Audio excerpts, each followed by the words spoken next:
John, we got a telegram from some lady friend of yours, a Bonnie something or other. Something you ain't telling me? Bonnie McFarland. She's a friend. Saved my life when I went after Bill and nearly got myself killed again. Oh, and now you two's in the habit of sending each other letters. How very nice. It weren't nothing like that. What's it say? I don't know. I can't... Well, you know I can't read. Give it here. You read that thing out loud? I ain't hiding nothing. Dear Mr. Marston, stop. Need corn sacks. Stop. Emergency. Stop. Weevils and moths ate entire county supply. Stop. Can you help? Not exactly the most romantic request now, is it? I guess not. She saved your life, you say? Yes, ma'am. Well, then you're gonna have to help her and her family out.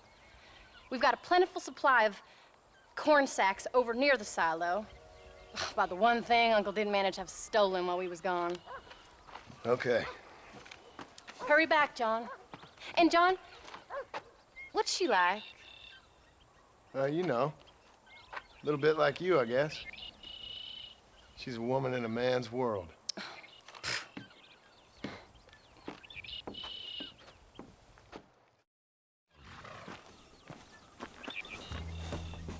John, wait! I changed my mind. I'm coming with you. What are you waiting for? We better hurry.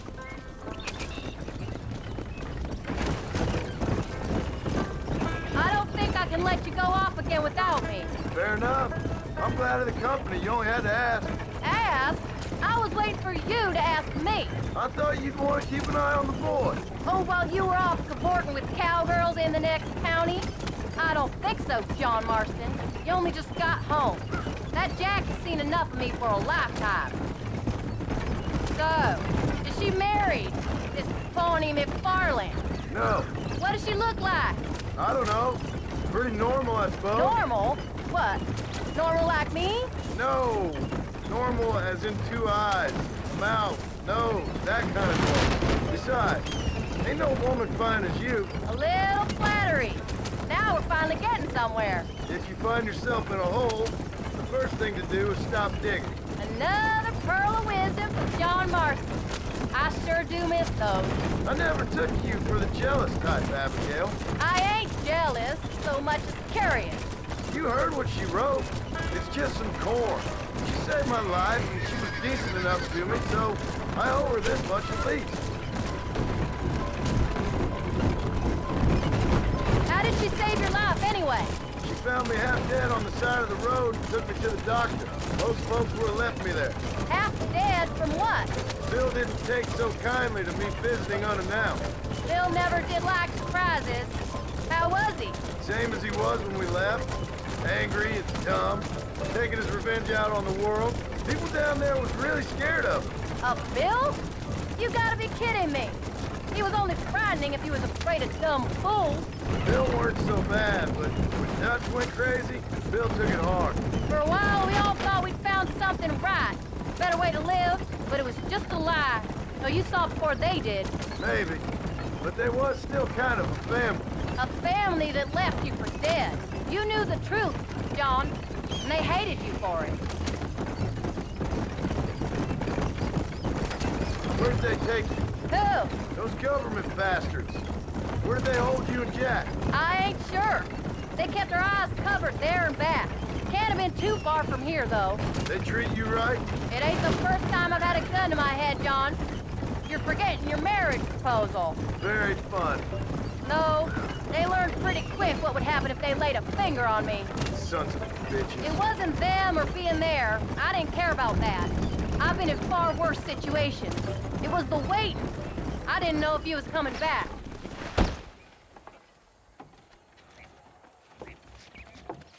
You came. Thank you so much. We lost the entire harvest. Miss McFarland, I'd like you to meet my wife, Abigail. Oh, ain't you quite the gentleman all of a sudden? It's a pleasure to meet you, Mrs. Marston. Likewise.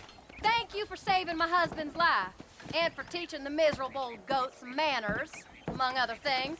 I didn't teach him anything. I know better than to try to change a man. You should meet my father. Oh, people can change, Miss McFarland. John and I have to believe that more than anybody. This is a decent first harvest for you, John. You should be proud. That's good land you got there.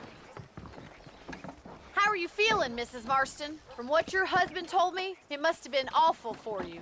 I've been through worse, and I knew he'd be back before too long. He can't cook a meal to save his life.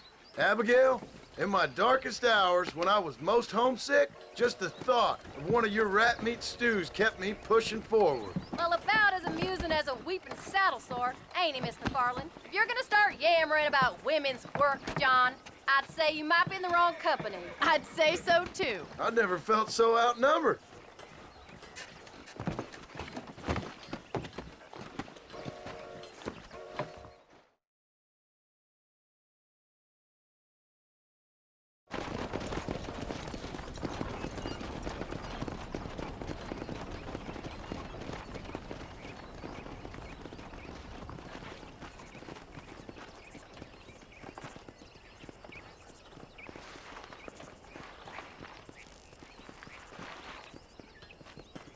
Ma'am?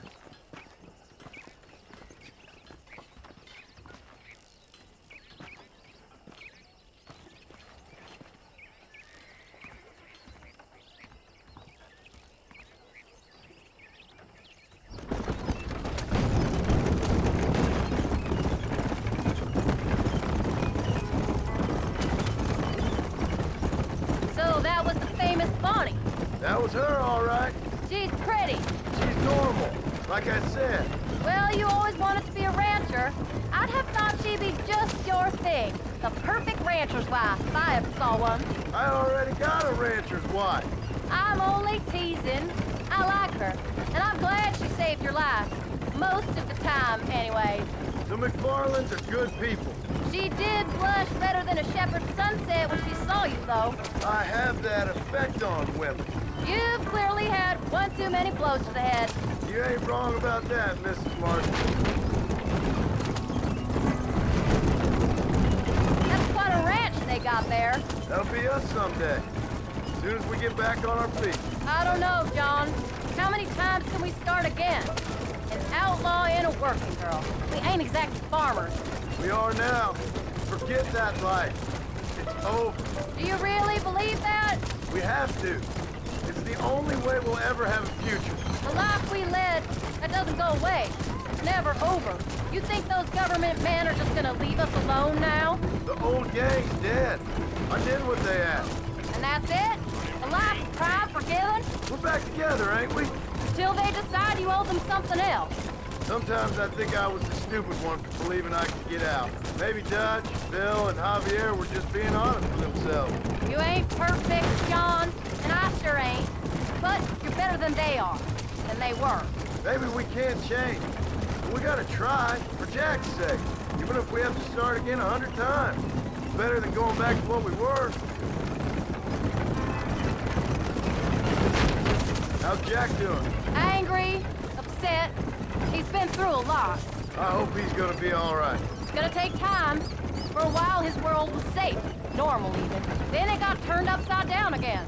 He ain't saying much about it. I've tried to talk to him, but how do you explain any of this? What do you say when he asks about Uncle Bill and Uncle Dutch? They were family when he was a little boy. He hides away in those books of his. Wouldn't you? It ain't like the real world's done him many favors. He's just been kidnapped. He grew up with the gang. That's no life for a boy. We did our best to protect him. Come on, John. He saw things no boy should see. Well, now we got a chance to make it right.